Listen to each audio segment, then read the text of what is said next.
बिस्मिल्लाहिर्रहमानिर्रहीम। नाज़रीन अस्सलाम वालेकुम।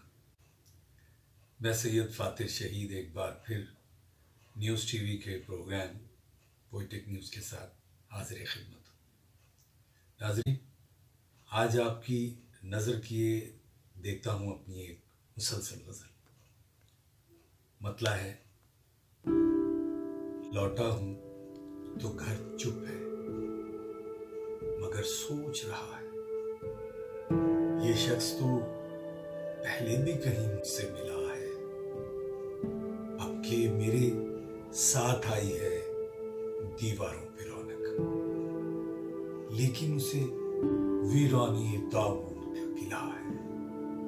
लेकिन उसे वीरानी दामन का गिला है। खिड़की के खुले पट ये मुझे पूछ रहे हैं। खिड़की के खुले पट ये मुझे पूछ रहे हैं, क्या आज भी दरवाजे के पीछे वो खड़ा है?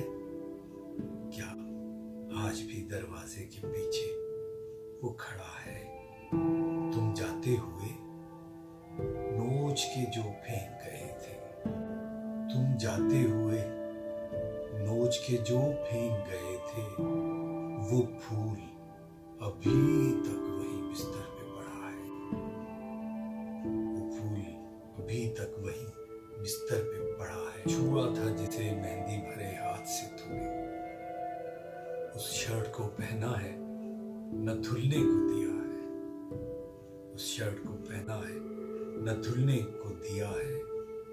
रोती हुई तन्हाई की आवाज हो जैसे, रोती हुई तन्हाई की आवाज हो जैसे, टूटी हुई चूड़ी का कोई टुकड़ा गिरा है। जुगनू जिसे कहकर तू बुलाती थी वो तारा, जुगनू जिसे कहकर तू बुलाती थी वो तारा, आंगन के उसी पेड़ की टहनी से लगा है। आंगन के उसी पेड़ की टहनी से लगा है। और परसों तो अंधेरों ने उसे टाल दिया था। परसों तो अंधेरों ने उसे टाल दिया था। कल रात भी चांद आके तेरा पूछ गया है। कल रात भी चांद आके तेरा पूछ गया। आयान की दीवार खुरच आई है फातिर,